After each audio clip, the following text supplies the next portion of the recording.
और चलिए अब खबरों में आगे बढ़ रहे हैं और इस वक्त की बड़ी खबर सबसे पहले आपके सामने रख रहे हैं। पटना में एनडीए की अहम बैठक बुलाई गई है और ये बैठक मुख्यमंत्री नीतीश कुमार के आवास पर चल रही है। और आपको एक अहम जानकारी ये भी दे दें कि पशुपति पारस को इस बैठक का निमंत्रण नहीं मिला है। तो एनडीए की ये अहम बैठक, बड़ी खबर इस बीच आपको बता रहे हैं, ये पटना से सामने आ रही है जहां पर एनडीए की बैठक बुलाई गई है। सीएम नीतीश कुमार के नेतृत्व में यह बैठक चल रही है और सबसे अहम बात यह कि पशुपति पारस को इस बैठक का निमंत्रण नहीं मिला है। बड़ी खबर यह सामने आ रही है, सीएम आवास पर ही एनडीए की यह बड़ी बैठक।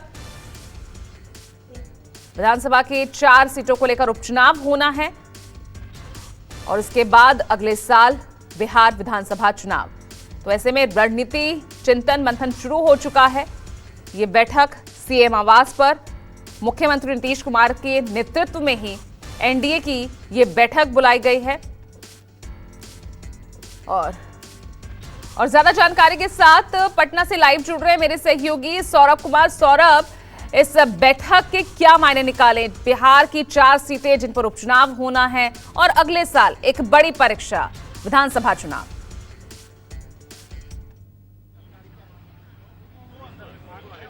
जी बिल्कुल, आपने सही कहा। अगले साल एक बड़ी परीक्षा होने वाली है। 2025 का जो विधानसभा चुनाव होने वाला है, उसको लेकर एनडीए की रणनीति क्या होगी, मुद्दे क्या होंगे, इन तमाम जो विषय है इस पर आज चर्चा की जा रही है इस बैठक में। और सबसे बड़ी बात है कि इस बैठक का नेतृत्व जो है खुद मुख्यमंत्री नीतीश कुमार कर रहे हैं।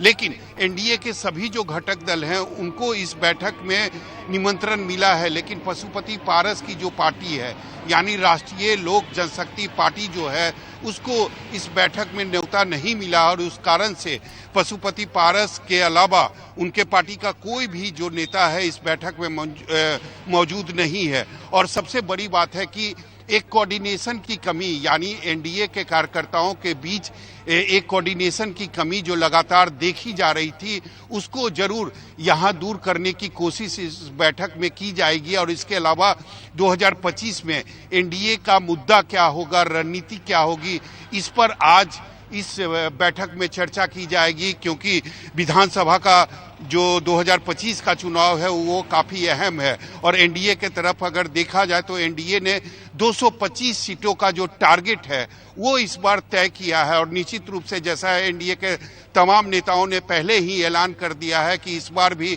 मुख्यमंत्री का चेहरा जो है वो नीतीश कुमार ही होंगे, इसीलिए नीतीश कुमार के नेतृत्व में यह बैठक की जा रही है। और इस बैठक में ये तय होगा कि सरकार ने जो पिछले 20 सालों में विकास का जो काम किया है उसको जनता के बीच ले जाना, यानी बिहार की जनता को अवगत कराना कि अब तक नीतीश कुमार की सरकार में बिहार में विकास के क्या क्या काम हुए हैं। तो निश्चित रूप से बैठक काफी अहम है।